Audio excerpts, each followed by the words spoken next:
বন্ধুরা একবার ভাবুন তো, ঘোড়ায় চড়া মানুষ যদি হঠাৎ করেই লিফট, গাড়ি এসব আধুনিক জিনিস দেখে তখন পরিস্থিতি কেমন হয়।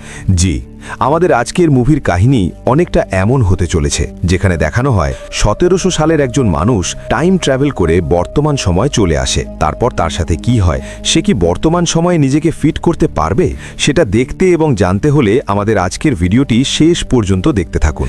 চ্যানেলে নতুন হলে সাবস্ক্রাইব করে দেন। গল্পটির সময়কাল 1876 সাল। সেই সময় নিউ ইয়র্ক শহরের বিখ্যাত ব্রুকলিন ব্রিজের নির্মাণ কাজ চলছিল। ব্রিজের কাজ দেখতে সেই যুগের অনেক বিখ্যাত ও ধনী মানুষ সেখানে জড়ো হয়েছিল। ঠিক তখনই আমাদের সামনে আসে লিওপোল্ড মাউন্টব্যাটেন, যাকে সবাই লিও নামে চেনে। সে ছিল ডিউক অফ অ্যালবানি, অর্থাৎ রাজ পরিবারের একমাত্র প্রিন্স। বিজ্ঞান আর শিল্পকলার প্রতি লিওর আগ্রহ ছিল অসাধারণ। শুধু তাই নয়, সে লিফট বা এলিভেটরের আবিষ্কারও করেছিল। এদিন সে ব্রিজের নির্মাণ কাজ দেখে মুগ্ধ হয়ে তার স্কেচ আঁকার চেষ্টা করছিল। হঠাৎ করেই লিওর চোখে পড়ে স্টুয়ার্ট নামের এক অচেনা ব্যক্তি। স্টুয়ার্ট একটি ছোট অদ্ভুত ডিভাইস দিয়ে ছবি তুলছিল। ডিভাইসটি দেখে লিও অবাক হয়ে যায় এবং কৌতূহল থেকে তার পিছু নিতে শুরু করে। কিন্তু ঠিক সেই সময় আশেপাশের লোকজন প্রিন্সকে চিনে ফেলে এবং তাকে সম্মান জানাতে শুরু করে। এই সুযোগে স্টুয়ার্ট ভিড়ের মাঝে হারিয়ে যায়। অনেক দেরিতে লিও বাড়ি ফিরে আসে। সিঁড়ি দিয়ে ওঠার সময় তার আঙ্কেল তাকে বকাঝকা করতে থাকেন, কিন্তু লিও কোনো কথা না শুনে সোজা উপরে চলে যায়। এই বাড়িটা ছিল তার আঙ্কেলের, কারণ লিওর বাবা মা আগেই মারা গিয়েছিলেন। আঙ্কেল চাইছিল লিও যেন কোনো ধনী রাজকন্যাকে বিয়ে করে, যাতে তিনি প্রচুর অর্থ পান। কিন্তু লিও খুঁজছিল এমন একজন স্বাবলম্বী নারী যে নিজের যোগ্যতায় নিজের নাম তৈরি করেছে। সন্ধ্যায় এক রাজকীয় পার্টির আয়োজন করা হয়। এক এক করে সব রাজকন্যা লিওর সামনে আসে এবং সে সবার সাথে নাচতে থাকে। কিন্তু হঠাৎ করেই লিও আবার স্টুয়ার্টকে দেখতে পায়। স্টুয়ার্ট পার্টিতেও এসে চারপাশের ছবি তুলছিল। লিও আবার তার পিছু নেয়। পালাতে পালাতে স্টুয়ার্ট ব্রুকলিন ব্রিজের নির্মাণস্থলে পৌঁছে যায় এবং সেখান থেকে ঝাঁপ দেওয়ার চেষ্টা করে। ঠিক সেই মুহূর্তে লিও তাকে ধরে ফেলে। স্টুয়ার্ট আতঙ্কিত হয়ে বলে, আমাকে ছেড়ে দাও, আমাকে এখান থেকে বের হতে হবে। কিন্তু লিও তাকে ছাড়ে না। ধস্তাধস্তির এক পর্যায়ে দুজনেই নিয়ন্ত্রণ হারিয়ে ব্রিজ থেকে নিচের পানিতে পড়ে যায়। বন্ধুরা, এখানেই জানা যায় আসল সত্য। স্টুয়ার্ট আসলে একজন পদার্থবিজ্ঞানী ছিল। সে গ্র্যাভিটেশনাল টাইম পোর্টাল আবিষ্কার করেছিল। এই পোর্টালের মাধ্যমেই সে একটি নির্দিষ্ট সময়, অর্থাৎ 1876 সালের 28 এপ্রিল নিউ ইয়র্কে এসে পৌঁছায়। আর সেই কারণেই সে ব্রুকলিন ব্রিজের নির্মাণ কাজের ছবি তুলছিল। দৃশ্যটি এখানেই কাটে এবং পরের দৃশ্যে আমরা কেট নামের একটি মেয়েকে দেখি, যে একটি বিজ্ঞাপন কোম্পানিতে মার্কেট রিসার্চার হিসেবে কাজ করে। কাজ শেষ করে সে যখন বাড়ি ফেরে, তখন তার উপরের তলায় স্টুয়ার্ট থাকত, যে হঠাৎ করে অদ্ভুত সব শব্দ করতে শুরু করে। আসলে স্টুয়ার্ট ছিল কেটের এক্স বয়ফ্রেন্ড। ব্রিজ থেকে পড়ার পর লিও এবং স্টুয়ার্ট পৌঁছে গিয়েছিল 21 শতাব্দীতে। স্টুয়ার্ট লিওকে তার বাড়িতে নিয়ে আসে এবং ঘুম পাড়িয়ে দেয়। স্টুয়ার্ট আসলে লিওরই প্রপৌত্র ছিল এবং সে তার পূর্বপুরুষদের দেখতেই 19 শতাব্দীতে গিয়েছিল। কেট শব্দের কারণে বিরক্ত হয়ে স্টুয়ার্টকে ফোন করে। স্টুয়ার্ট উত্তেজনায় সব বলে দেয় যে তার প্রপিতামহ তার সাথে আছে এবং সে টাইম ট্রাভেল করেছে, কিন্তু কেট তা বিশ্বাস করে না। পরদিন লিওর জ্ঞান ফেরে এবং স্টুয়ার্ট তাকে জানায় যে সে এখন 21 শতাব্দীতে এসে পৌঁছেছে এবং সে টাইম ট্রাভেল করেছে। লিও নিজে একজন ইঞ্জিনিয়ার হওয়া সত্ত্বেও এটি বিশ্বাস করে না এবং বেশ ঘাবড়ে যায়। কিন্তু স্টুয়ার্ট তাকে জানায় যে পোর্টাল দিয়ে তারা এসেছে তা এখনকার জন্য বন্ধ হয়ে গেছে এবং আগামী সোমবার সেই পোর্টাল আবার খুলবে, তখনই তারা ফিরে যেতে পারবে। লিও শান্ত হয়। সে তার আশেপাশের সব আবিষ্কার দেখে বেশ অবাক হয়, যেমন টিভি, ফ্রিজ, রেজার। এরপর স্টুয়ার্ট তার কুকুরকে নিয়ে হাঁটতে বের হয় এবং লিওকে বাড়িতেই থাকতে বলে। হঠাৎ স্টুয়ার্টের বিল্ডিংয়ের লিফট নষ্ট হয়ে যায়। লিফট ছাড়াই দরজা খুলে যায় এবং স্টুয়ার্ট তাতে পড়ে যায়। এখানে কেট স্টুয়ার্টের ঘরে আসে এবং তার দেখা হয় চার্মিং লিওর সাথে। লিও কেটের ব্যক্তিত্ব দেখে বেশ মুগ্ধ হয় যে এই মেয়েটি নিজের যোগ্যতায় একা থাকছে। কিন্তু তখনই করিডোরে কেট স্টুয়ার্টের কুকুরটিকে দেখতে পায়। তা দেখে কেট লিওকে বলে, তুমি কুকুরকে এভাবে বাইরে রাখতে পারো না, তাকে হাঁটতে নিয়ে যেতে হবে, নইলে সে এখানেই নোংরা করে দেবে। না চাইলেও লিওকে কুকুর নিয়ে যেতে হয় এবং প্রথমবারের মতো সে বাইরের দৃশ্য দেখে অবাক হয়ে যায়। গাড়ি থেকে শুরু করে টিভি, ক্যামেরা, তার কাছে অনেক অনেক আবিষ্কার ছিল। তাছাড়া লোকজনও তার দিকে তাকাচ্ছিল, কারণ সে রাজকীয় পোশাকে ছিল। পুরো শহরের উঁচু উঁচু দালান দেখে অবাক হয়ে সে হাঁটছিল। এরপর কুকুরটি রাস্তাতেই নোংরা করে দেয়। তা দেখে পুলিশ চলে আসে। পুলিশ লিওকে সেই নোংরা উঠিয়ে ডাস্টবিনে ফেলার জন্য বলে, কিন্তু লিও একজন রাজপুত্র ছিল, সে সোজা মানা করে দেয়। তখন পুলিশ লিওর পকেটে থাকা স্টুয়ার্টের চেকের চিঠি বের করে স্টুয়ার্টের নামেই চালান বা জরিমানা কেটে দেয়, কারণ সে নোংরা ডাস্টবিনে ফেলেনি। লিও এরপর কুকুর নিয়ে ব্রুকলিন ব্রিজে চলে যায়। ব্রিজটি দেখে সে এত খুশি হয় যে এত বছর পরও ব্রিজটি নতুনের মতোই আছে। তার কাছে এটি অলৌকিক ঘটনার চেয়ে কম ছিল না, এবং সে জোরে জোরে মিরাকল মিরাকল বলে চিৎকার করতে থাকে। সে ব্রিজটি দেখে খুব খুশি হয়েছিল। সে যখন বাড়ি ফেরে তখন দেখে স্টুয়ার্টকে হাসপাতালে নিয়ে যাওয়া হচ্ছে, কারণ সে লিফট থেকে পড়ে গিয়েছিল। ঘরে ফিরে লিও কিচেনে রাখা ফ্রোজেন খাবার দেখতে থাকে, কারণ এমন খাবার সে আগে কখনো খায়নি। তখনই ফোনের ঘন্টা বাজে।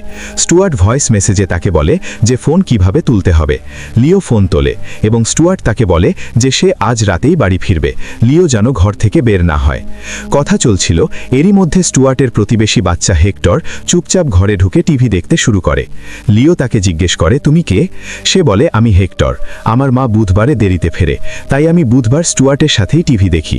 লিও সঙ্গী পেয়ে যায়, তাই সে বাচ্চাটিকে গল্প শোনাতে শুরু করে। তখন নিচে কেটের ঘরে তার ভাই চার্লি আসে। চার্লি একজন অভিনেতা ছিল, সে শুটিং থেকে ফিরেছিল। ওপরের তলা থেকে কেউ মনোলগ বা গল্প পড়ছে শুনে সে কৌতূহলী হয়ে ফায়ার এসকেপ দিয়ে উপরে উঠে আসে। সেখানে সে লিওকে দেখতে পায়। লিও যেভাবে গল্প বলছিল, চার্লি তাতে মজে যায়। সে লিওকে বলে, তুমি কত ভালো অভিনয় করো, তুমি এখনও তোমার ক্যারেক্টারের মধ্যেই আছো, কারণ চার্লি ভাবছিল লিও অন্য কেউ নয়, একজন অভিনেতা। অন্যদিকে কেটের অফিসে তার সেক্রেটারি ডার্সি জানায় যে স্টুয়ার্ট হাসপাতালে ভর্তি এবং সে কেটের সাথে দেখা করতে চায়। এটা শুনে কেট স্টুয়ার্টের সাথে দেখা করতে যায়। স্টুয়ার্ট জানায় যে দুর্ঘটনার কারণে সে বাড়ি যেতে পারবে না, আর বাড়িতে লিও আছে, তার খেয়াল রাখতে হবে, তাই সে কেটের সাহায্য চায়। সে আরও বলে, জানো আজ সে কুকুরকে বাইরে ঘুরতে নিয়ে গিয়েছিল। কেট বলে, আমি তাকে বলেছিলাম কুকুরকে নিয়ে যেতে। স্টুয়ার্ট রেগে গিয়ে বলে, তোমার কি মনে হয় আমি হাসপাতালে কেন? আমি আমার গ্রেট গ্রেট গ্র্যান্ডফাদারকে এখানে এনে অনেক বড় ভুল করেছি। যদি তার কিছু হয়ে যায় বা সে অতীতে না পৌঁছায়, তাহলে তাদের বিয়ে হবে না, বাচ্চাও হবে না, এবং আমার অস্তিত্বই সংকটে পড়ে যাবে। তাই আমাকে তাকে সঠিক সময়ে ফেরত পাঠাতে হবে এবং ততক্ষণ তাকে সাবধানে রাখতে হবে। এখানে পরিষ্কার হয় যে লিও ফিউচার বা ভবিষ্যৎ থেকে আসার কারণে বর্তমান টাইমলাইনে পরিবর্তন আসতে শুরু করেছে। এ কারণেই নিউ ইয়র্ক শহরের অনেক বিল্ডিংয়ের লিফট নষ্ট হয়ে গেছে। আসলে লিফটের আবিষ্কারক লিও নিজেই ছিল। লিফট আবিষ্কারের পর লাইসেন্স লিও ওটিস নামের কোম্পানিকে বিক্রি করে, কিন্তু এখন লিও ফিউচারে চলে আসায় লাইসেন্স ওটিসকে দেওয়া হয়নি, আর এ কারণেই আজ বর্তমানে অনেক লিফট কাজ করা বন্ধ করে দিয়েছে। কেট যখন বাড়ি ফেরে তখন দেখে ঘরে চার্লি, হেক্টর আর লিও তিনজনই গান গাইছে। লিও তার ঘরে ফিরে আসে। চার্লি জানায় সে লিওকে ডিনারে ডেকেছে। রাতে ডিনারের সময় লিও পুরো রাজপুত্রের মতো তৈরি হয়ে আসে। কেট যখন কিছু নেওয়ার জন্য দাঁড়ায় তখন লিও তার সম্মানে দাঁড়িয়ে পড়ে, কারণ রাজপরিবারে কোনো মহিলা দাঁড়ালে তার সম্মানে দাঁড়াতে হয়। এসব দেখে কেট ভাবছিল লোকটি মিথ্যাবাদী, আর চার্লি ভাবছিল সে মেথড অ্যাক্টিং করছে। চার্লি স্টুয়ার্টের রিসার্চ পেপার নিয়ে কথা বলে। স্টুয়ার্ট ফোরকাস্ট পোর্টাল খুঁজে পেয়েছে, অর্থাৎ এমন পোর্টাল যা কিছুক্ষণের জন্য খোলে এবং তা দিয়ে অতীতে যাওয়া যায়। কিন্তু সেই পোর্টাল কখন খুলবে তা জানার জন্য ভেলোসিটি বা গতির প্রয়োজন। স্টুয়ার্ট গ্র্যাভিটির স্পিড ব্যবহার করে এই পোর্টাল খুঁজে পেয়েছে, তাই সে ব্রিজ থেকে ঝাঁপ দিয়েছিল এবং এভাবেই সে সময়ের পর্দায় ছিদ্র করে ওয়ার্ম হোলের মাধ্যমে অন্য পাশে অর্থাৎ অতীতে পৌঁছেছিল। কেটের এসব আজগুবি মনে হয়, তাই সে ডিনারের সময় তাকে চলে যেতে বলে। পরদিন লিও নিজের জন্য ব্রেকফাস্ট বানাচ্ছিল, কিন্তু ভুল করে টোস্টারটি বেশি সময় অন রাখায় ঘর ধোঁয়ায় ভরে যায়। কেট সাহায্য করতে আসে। টোস্টার নিয়ে বিরক্ত হয়ে লিও রেগে গিয়ে বলে এমন মেশিন আবিষ্কার হওয়াই উচিত নয়, কিন্তু তার কথা বলার ভঙ্গি দেখে কেট খুব ইমপ্রেস হয় এবং তাকে অফিসে নিয়ে যায় একটি টিভি কমার্শিয়ালের অডিশন দেওয়ার জন্য। লিও যেভাবে কথা বলে তাতে সবাই মুগ্ধ হয় এবং সে বিজ্ঞাপনে অভিনয়ের কাজ পেয়ে যায়। এতে কেট খুব খুশি হয়, কারণ সে অনেক দিন ধরে ভালো অভিনেতা খুঁজছিল। খুশি হয়ে ফেরার পথে এক চোর কেটের ব্যাগ ছিনতাই করে পালায়। কেট তার পিছু নেয়। লিওকে আশেপাশে দেখা যাচ্ছিল না, কিন্তু হঠাৎ সে ঘোড়ায় চড়ে আসে। প্রথমে সে কেটকে ঘোড়ায় তোলে এবং সাহসিকতার সাথে চোরকে ধরে ফেলে। এসব দেখে কেট অবাক হয়ে যায়। আসলে লিও কেটকে পছন্দ করতে শুরু করেছিল। কেটের স্বাবলম্বী ব্যক্তিত্ব, নিজের পায়ে দাঁড়ানোর চেষ্টা, এসব লিওকে মুগ্ধ করেছিল। সন্ধ্যায় কেটকে তার বস জে ডিনারে ডাকে। সেখানে সে কেটকে ইমপ্রেস করার চেষ্টা করছিল, যা কেটের ভালো লাগছিল না। অন্যদিকে চার্লি লিওকে ক্লাবে বন্ধুদের সাথে পরিচয় করাতে নিয়ে যায়। সেখানে চার্লির ক্রাশ প্যাট্রিসিয়াও ছিল। লিওর আচরণ ছিল একদম জেন্টলম্যানের মতো, যা দেখে সব মেয়েরা ইমপ্রেস হয়ে যাচ্ছিল। লিওর চার্ম বা আকর্ষণই ছিল আলাদা। চার্লি প্যাট্রিসিয়াকে ইমপ্রেস করতে পারছিল না। উল্টো লিওর গল্পের কারণে সব মেয়েরা তার কথাই শুনছিল। এতে চার্লি রেগে যায় এবং তারা ক্লাব থেকে বেরিয়ে আসে। লিও প্যাট্রিসিয়ার নম্বর চার্লিকে দেয় এবং বলে, আমি বলেছি তুমি তাকে পছন্দ করো, কিন্তু লজ্জায় বলতে পারছো না, তাই সে নিজেই নম্বর দিয়েছে। এটা শুনে চার্লি খুশি হয়ে যায় এবং জিজ্ঞেস করে, তোমার কি আমার বোনকে পছন্দ? লিও বলে, হ্যাঁ হয়তো। চার্লি জোর করে লিওকে সেই রেস্তোরাঁয় নিয়ে যায় যেখানে কেট জেজের সাথে ডিনার করছিল। কথার মাঝে জেজে মিথ্যা বলে যে সে ফ্রেঞ্চ ভাষায় পারদর্শী। তখন লিও তার সাথে ফ্রেঞ্চ ভাষায় কথা বলা শুরু করে। জেজে ফ্রেঞ্চ বুঝতো না, তাই সে চুপ হয়ে যায়। এরপর জেজে জোর করে কেটকে তার বাড়িতে নিয়ে যেতে চাইলে কেট মানা করে। জেজে তখন লিওকে বলে ও বসের সাথে যেতে চাইছে না, পাছে অফিসে বদনাম হয়। লিও কেটের অস্বস্তি বুঝতে পারে এবং জেজেকে উচিত কথা শুনিয়ে দেয়। এতে কেট রেগে গিয়ে সেখান থেকে চলে যায়। পরদিন লিও সুন্দর করে একটি চিঠি লিখে কেটের কাছে ক্ষমা চায় এবং তাকে নিজেদের বিল্ডিংয়ের ছাদে ডিনারে ডাকে। কেট রাজি হয়। লিও ও কেটের প্রেমে পড়ে গিয়েছিল। রাতে ছাদে গিয়ে কেট সব আয়োজন দেখে মুগ্ধ হয়। ভায়োলিন বাজছে, রোম্যান্টিক পরিবেশ। লিও যেভাবে তাকে সম্মান দেয় তা দেখে কেট পুরোপুরি প্রেমে পড়ে যায়।